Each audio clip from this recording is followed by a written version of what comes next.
senador Marcos Duval, que prestou depoimento à Polícia Federal para explicar um suposto plano de gravar uma conversa com o ministro do Supremo Tribunal Federal, Alexandre de Moraes. O Igor continua ao vivo e traz os detalhes para a gente.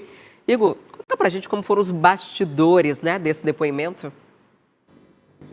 Olha só, Adriane, o senador Marcos Duval prestou depoimento ali na sede da PF por volta das 1h da tarde, bem no início da tarde, e só terminou no início da noite, por volta das 6h30 da noite. Então, foram mais de 5 horas de depoimento. O senador, diferentemente do que vinha acontecendo antes, ele não falou com a imprensa, mas nós conseguimos informações importantes sobre o que ele disse aos policiais federais. Mais uma vez, Duval negou a participação do ex-presidente Jair Bolsonaro nessa emboscada que teria sido armada para o ministro do Supremo Tribunal Federal, Alexandre de Moraes. O que acontece é que na primeira denúncia de Marcos Duval, que foi numa transmissão ao vivo, ele disse que no dia 8 de dezembro do ano passado, lá no Palácio do Planalto, Duval, o ex-deputado federal Daniel Silveira e o ex-presidente Bolsonaro se reuniram para fazer uma emboscada contra Alexandre de Moraes.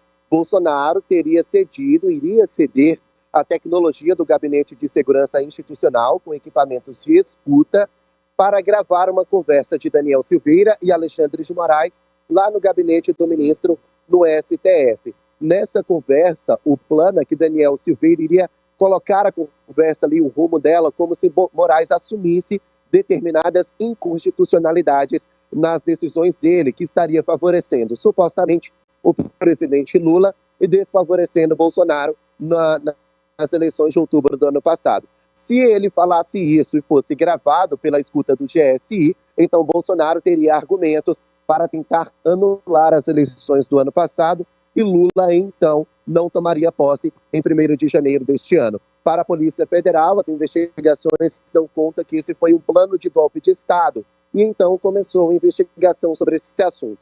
Bolsonaro já confirmou que teve sim esse encontro, mas negou que essa conversa tenha acontecido lá no Palácio do Planalto. Em nenhum momento eles teriam falado dessa emboscada contra Alexandre de Moraes. Só que ontem, Marcos Duval, ele disse que a conversa teve sim, só que a culpa não seria de Bolsonaro. Bolsonaro teria ficado calado nessa reunião. A culpa seria totalmente do ex-deputado federal, Daniel Silveira, ele que queria a escuta do GSI e ele que queria marcar essa reunião com Alexandre de Moraes para, então, induzir essa conversa contra o ministro do STF. A oposição a Bolsonaro, ou seja, a base aliada a Lula, já disse que, se de fato esse depoimento é verdadeiro, então o Bolsonaro, no mínimo, prevaricou, porque sabia do plano golpista e não denunciou. Então quer mais uma investigação contra Bolsonaro nesse sentido. Só que o ex-presidente disse que Marcos Duval tem uma conversa de maluco, foi essa a palavra do ex-presidente, e que não teve essa conversa de plano de golpe de Estado nesse encontro no Palácio do Planalto, que teria durado 20 minutos. Agora, Marcos Duval, que prestou o depoimento, deve voltar mais uma vez a prestar esclarecimentos para a Polícia Federal nas próximas semanas. A defesa do ex-parlamentar Daniel Silveira, que está preso no Rio de Janeiro, disse que Marcos Duval não tem credibilidade, uma vez que ele já mudou as versões dessa denúncia pelo menos 4 vezes. Adriane. Nesse ponto, eu concordo, Igor, da falta de credibilidade.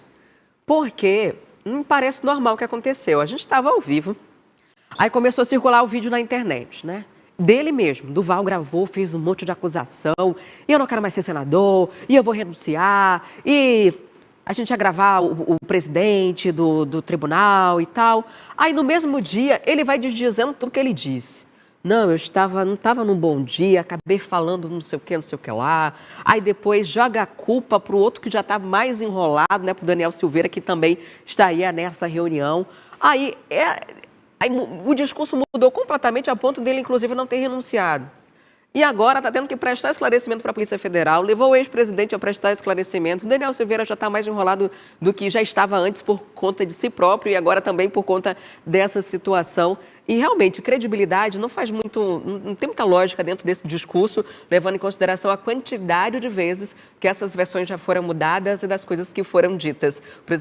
O ex-presidente falou, conversa de maluco. E realmente é a sensação que eu tenho, porque não bate, né? Tudo que foi falado não bate aqui, ainda que isso possa ter sido falado. A gente podia gravar escondido, mas é uma coisa que realmente ninguém vai ter prova do que aconteceu, né? Uma reunião entre os três, vai ser a versão dos três. Fica complicado a gente acreditar em Marcos Duval, porque realmente ele já mudou a versão dele 4 vezes. Eu me lembro desse dia, nós estávamos ao vivo aqui no Manhã no Ar, quando esse vídeo começou a circular. E então ele foi mudando a versão pelo menos 3 vezes ao longo do próprio dia onde ele fez a denúncia. Eu me lembro que quando a gente saiu ao vivo, eu fui direto para o Senado Federal, onde ele estava, a imprensa inteira estava questionando Marcos Duval a respeito disso, e a cada pergunta vinha uma versão diferente. Então, oficialmente, são 4 versões, mas para a imprensa, a cada pergunta, e não foram menos de 15 que nós fizemos, ele dava uma resposta diferente. Fica difícil acreditar num senador que estava com essas ideias totalmente confusas, sabe-se lá o que ele pretendia com isso. Ele chegou a prometer uma renúncia, porque estava frustrado com a política. Essa renúncia não aconteceu, ele disse que atendeu a um pedido da família dele. O fato é que ele fala uma coisa, Bolsonaro fala outra, e a defesa de Daniel Silveira prefere não comentar. É bem complicado isso, é péssimo para a nossa democracia, é péssimo para quem acredita na direita. Eu fico imaginando nas pessoas que acreditam em Bolsonaro, nos eleitores desses 3 envolvidos. Daniel Silveira não mais, porque ele está preso, mas eu fico imaginando como que fica a cabeça dos eleitores dessas pessoas, vendo essa confusão entre as próprias pessoas que até então eram aliadas. É realmente muito complicado. Quer ficar por dentro de todas as notícias e programação da TV A Crítica? Então já se inscreve e ativa o sininho. E até o próximo vídeo.